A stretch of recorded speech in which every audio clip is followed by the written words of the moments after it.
あるあるあるある。ないない言いがち。これありますよね。SNS とかであるあるを一回投稿した時にたまたまバズってしまったと。その時にそれに味を占めてまたどんどんあるあるを投稿していくようになるんですけど、やっぱりあるあるってネタ尽きるんですよ。はい。その気持ちよくわかりますね。だけどあるあるを投稿したい。あるあるを言いたい。あるあるを言いたくなってしまって、結局、いや、それはないでしょ。みたいな、ないないをあるあるかのように言ってしまうと。まあ、それを見てて、ないでしょっていう風に突っ込みたいけれども、ただまあ気持ちもわかるしな、あるあるってネタ尽きるよなって思ってしまいますよね。ということでね、僕もね、あるあるをね、最初に冒頭に言ったりしてるんですけど、募集してます。はい。東大あるあるとか、進学校あるあるとか、男子校あるあるとか、参考書あるあるとか、ちょっと勉強向けのあるあるだったり、あと豆知識とか、面白いよっていう豆知識があったら、ぜひ、Twitter の DM の方で教えていただけると、僕もそれをぜひ採用させていただきたいなと思います。で、その時にちゃんと概要欄とかに提供者はこちらという風に載せさせていただこうと思うので、ぜひ、よろしくお願いします。以上、あるある、あるある、あるある、あるあるでした。はい。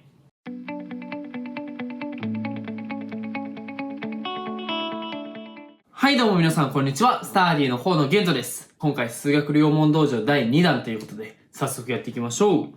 今回は、空間座標の問題の鉄則、これについてお話していこうと思います。今回扱う問題はこちら。2019年大阪大学の問題ですね。で、括弧1を省略して、括弧2だけを扱おうと思っています。座標空間内の2つの球面、S1 と S2、こういう球面がありますね。を考える。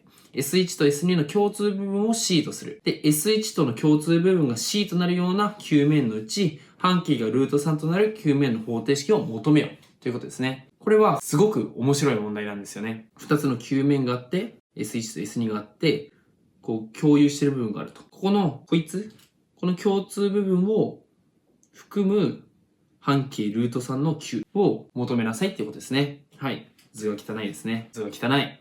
すいません。ということで、まず前提として S1 っていうのは中心111半径ルート7の球と。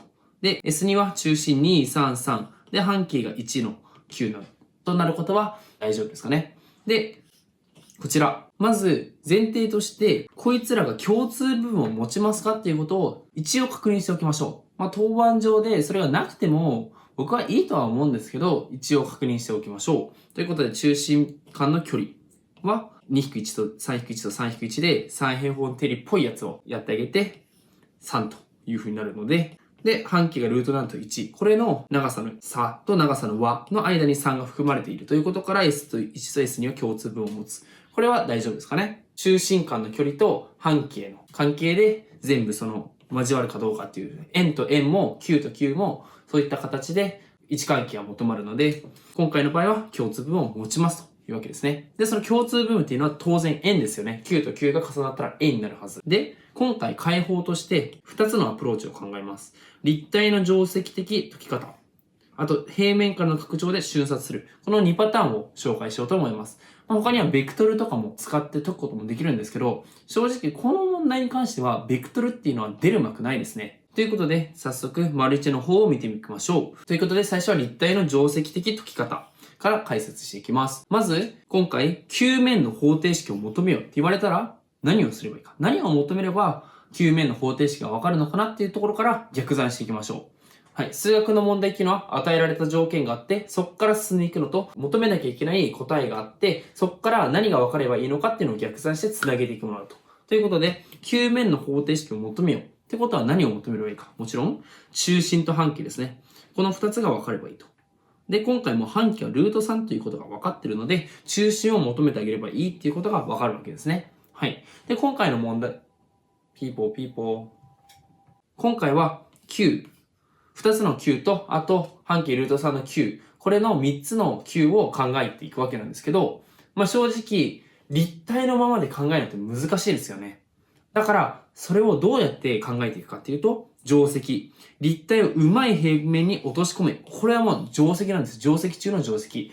立体の問題は基本的に立体のままで考えるって難しいんですよ。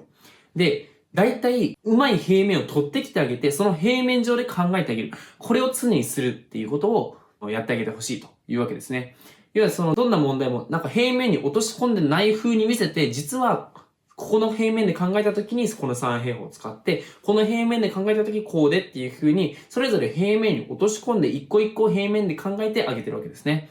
で、これ数3の場合でも同じで、数3の場合ちょっとやってない方はわからないと思うんですが、例えば立体の体積を求めるっていう時に、立体がわかんないけど、平面で切断してあげて切断面さえわかれば、あとは立体の体積が求まるということもあったりするので、そういう平面に落とし込むっていうのはもう定積中の定積。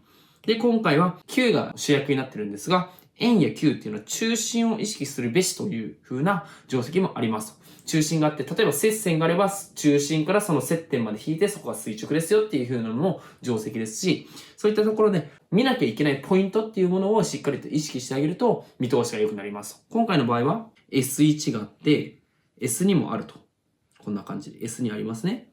で、中心があって、で、これを通る半径ルート3の Q ってことは、はい、これを共有する Q なので、こんな感じですよね。で、当然、中心も全部一直線上にあるわけなんですよ。やばい。図が汚くてわかんないな。はい。図が汚くて伝わらない。ということで、こうやって平面に落とし込んであげましょう。こっちが S1 の中心。こっちが S2 の中心。で、S1 の中心と S2 の中心を通る平面でスパッと切ってあげたわけですよ。そうすると、ここの部分が半径に対応して、ここの部分は半径に対応するんですよね。だからルート7、1。で、中心からの距離は3と。これが、こういう三角形が出来上がると。もちろん、切断したらこっちの下半分にも出来上がるんですけど、対称性より無視していいですね。はい。で、今回考えてあげたいのは、ここの長さがルート3となるような球の中心というわけなんですよ。ということで、何が分かればいいですかね。こいつらの座標を求めたいというわけなんで、何が分かればいいかっていうと、P と Q の座標が分かってる以上、この比を求めればよくないですかね。P と Q、PQ の内分比だったり外分比だったり、こいつが分かれば、こいつの座標が求まるなっていうことが分かると。何が分かればいいんだろうっていうことを逆算していくと。何が分かるからこっちを求めてっていうことを行ったり来たりしてあげるわけですね。ということで今回は線分 PQ、こいつの内分比と外分比、こいつらを求めてあげればいいっていうことが分かるんですよ。つまり、ここの長さとか、ここの長さとか分かればいいですよね。で、平面図形の定積として、どういう風にこの平面が書けるのかな、自分で書く場合どういう順番で書いていくのかなっていうことを考えてあげるっていうのはすごく有効ですと。今回はルート7、1、3っていう三角形がまずあって、もうこれは1位に定まると。で、その三角形を書いてあげた上で、ここにルート3、ルート3っていう風に書いてあげるわけですね。ということで、いろんな解き方がありますと、こいつは。例えばなんですが、ここの角度をシータとしてあげて、そうすると、ここのコサインシータがわかるから、こことここの長さがわかると。この長さが分かれば、あとはここで三平方の定理使って、この長さも分かって、この長さも全部分かると。ここの長さも当然分かるという感じですね。この長さを求めることで三平方の定理でここの長さに落とし込んであげると。で、ここの長さが分かれば当然ここも分かるってことなんですね。ということで、やってあげると、このシータ、コサインシータを求めてあげると、このシータは何者かっていうと、ルート7、3、1、こいつの三角形のここの一つの角ということから、余弦定理を使ってあげると。はい。これを計算してあげればいいので、2分の1と。なので、シータは60度ってことですね。で、コサインシータが2分の1ということがわかるので、あとは、ここの部分が2分の1と。で、ここの部分は1対2対ルート3で2分のルート3というふうになりますね。で、あとは、ここで三平方の定理を使ってあげることによって、こいつら。ルート3と2分のルート3で三平方の定理を使うと、ここは2分の3となることが求められるわけですね。ということがわかるので、結局、ここの長さが1、ここの長さが2ということがわかると。1と、ここが2と。はたまた、ここの部分が4か4で、ここが1ということがわかるんですよ。つまり PQ の長さを1対2に内分する点、はたまた4対1に外分する点、これが中心になるわけなんですよ。ということで、あとは簡単ですね。点 P11 と点 Q233 を結ぶ線分 PQ を1対2に内分する点と4対1に外分する点。これをそれぞれ求めてあげれば球面の中心が出るというわけですね。1対2に内分する点はもちろん、こっちに2をかけて、こっちに1をかける。クロスしてあげるんですね。クロスしてあげて、平均を取ってあげると。荷重平均ってやつですね。こっちを2個分、こっちを1個分の平均を取ってあげる。だからこれに2をかけて、これに1をかけて、全体を1たす2で割ってあげればいいというわけで、答えは3分の4、3分の5、3分の5となると。次、外分する方。外分するのをどうやって考えてあげるかっていうと、4対1に外分するっていうのを、4対マイナス1に内分っていう風に見てあげるんですよ。これはもう定石。どっちかをマイナス1倍してあげて、に内分っていう風に見てあげれば、もう公式を使えると。このマイナス1をこっちにかけて、4をこっちにかけて、4-1で割ってあげれば、すべて求まるというわけですね。で、中心が分かって半径がルート3ってことが分かるから、求める解はこっちの場合はこれ。3分の4、3分の5、3分の5が中心半径ルート3。3分の7、3分の11、3分の11が中心で半径がルート3というこの2つが答えですよっていうことが求められるわけです。はい。こんな感じで1つ目の解法が分かりましたと。まとめると、うまい感じに平面に落とし込んであげて、何が分かればいいんだろうなっていうことを考えてあげると。そこから逆算して中心を求めてあげて、半径を求めてあげてるっていう流れですね。基本問題ですね。ということで、こういう方法で解きましたが、もう一つの方法を紹介しましょう。丸2、平面からの拡張で瞬殺する。こういう立体問題の問題で、たまに考えてほしいことがあって、立体で考えるときに、あれこれ、どっかで似たような問題見たことあるぞっていうふうに考えてあげてほしいというわけなんですよ。それがどういうことかというと、この発想は、この問題は平面でやったあの問題に似てないということなんですよね。こういうふうに考えてあげると。あの問題に似てない？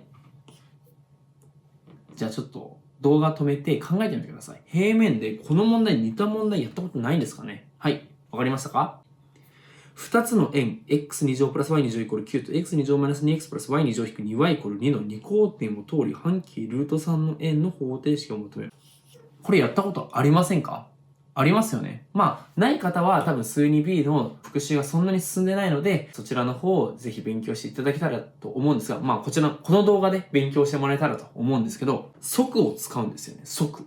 はい。則の考え方を使おうっていうのが、この問題のポイントでした。この則っていうのは、要するに、こういう x2 乗プラス y2 乗引く9。これに、これ移行して、引く2イコール0。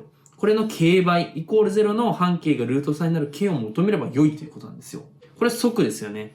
あ、こんなのあったなっていうふうに思うわけですよ。一応補足ですが、k イコールマイナス1。要はこの2つの式を差を取った場合は 2x プラス 2y マイナス7イコール0となると。これは二項点を通る直線ですね。で、この直線を利用して簡略化してあげることができますね。ここの部分を丸々 2x プラス 2y-7 というふうに書いて、より式を簡単にするのが定石ですね。ということで、こういったものがあったなというわけですね。で、この則っていうものが果たして何なのか、その本質、そこをちゃんと理解しているのかっていうことは重要です。じゃあ、その解説に行きます。則の本質って何でしょう？まず則っていうのはそもそもどういうものかというと、2つの曲線があると。fxy が0。これ x、y の二変数関数ってことですね。で、gxy が0。これにおいて、fxy の k 倍、gxy の l 倍をしたものは、イコール0。イコールは二曲線の全共有点を通る。これが則というものの考え方なんですよ。どういうことかっていうと、例えばですよ。これがラージ x ラージ y をどっちも通るとしましょう。これ。どっちも通るとすると、こいつにラージ x ラージ y 入れたら、どっちも0になるわけですよね。ラージ x ラージ y 代入したらどっちも0になるってことは、ここに代入すると。代入したらこれ0、これ0になって、イコール0。これ成り立ちますよね。どう考えても。ラージ x ラージ y、こいつが成り立つんだったら、こいつが成り立つに決まってると。つまり、こいつが成り立つっていうのはどういうことかっていうと、どっちもラージ x ラージ y を通ってる。つまり、共有点なんですよ。で、どっちも通る共有点。これを、こいつも通るのは当たり前。0×k 足す 0×l は当然0だから。通ると。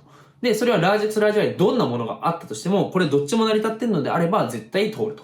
いうことは全共有点を通るっていうのは当たり前ですよねっていう話なんですよ。で、則が出てくるのって、教科書、数 1A、数 2B、数 3C の教科書をずらーっと見ていくと、円でしかないんですよね。円でしか出てこないんですよ。だけど、この本質を分かっていれば、実は fxy と gxy っていうのは円じゃなくても成り立ちますよね。2次関数だろうが3次関数だろう。もっと言ってしまえば k と l っていうのは今まで3と4とか定数入れてましたけど、関数でも成り立つんですよね。実はね。だけど入試の観点では関数を代入するってことはほぼないですね。ただ、円じゃなくても成り立つっていうことは知っていて使える場合がたまに出てくるので、ぜひ覚えておいてもらえたらいいかなと思います。で、ここで押さえてほしいのは、全共有点を通る。これが本質なんですよ。つまり、先ほどの円と円の場合で2つの差を取ってあげると直線が出るっていうふうに分かりましたね。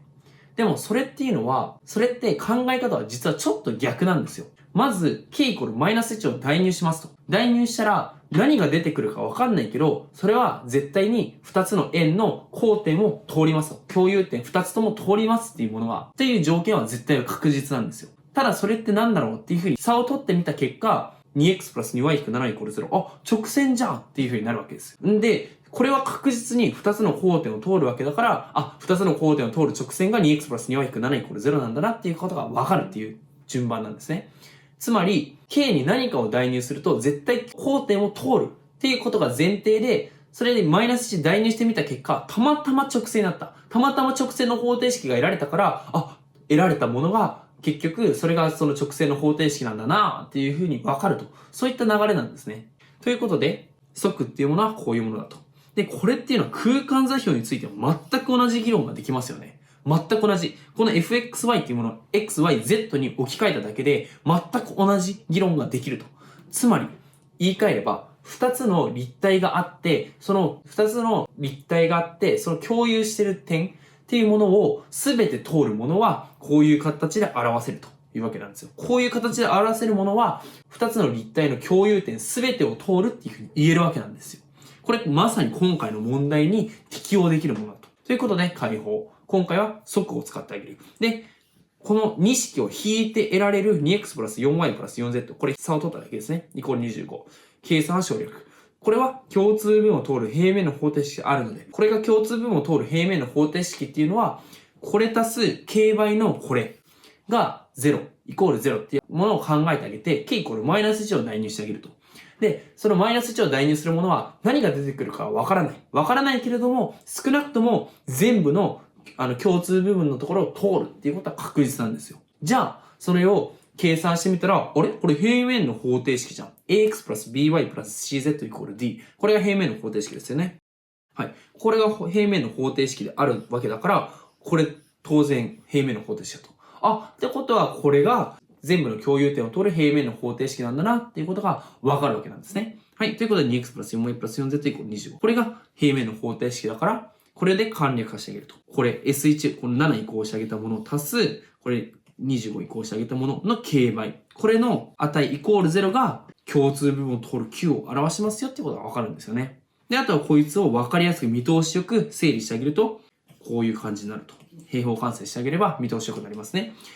要は中心がマイナス k 引き1、マイナス 2k 引き1、マイナス 2k 引き1。で、半径はルート 9k2 乗プラス 15k プラス7。この9となるというわけですね。で、あとはこの半径がルート3となるには、こいつが3となればいいから、計算してあげて、因数分解してあげて、k が出ると。で、あとは戻してあげれば求める答えとなりますよっていう話ですね。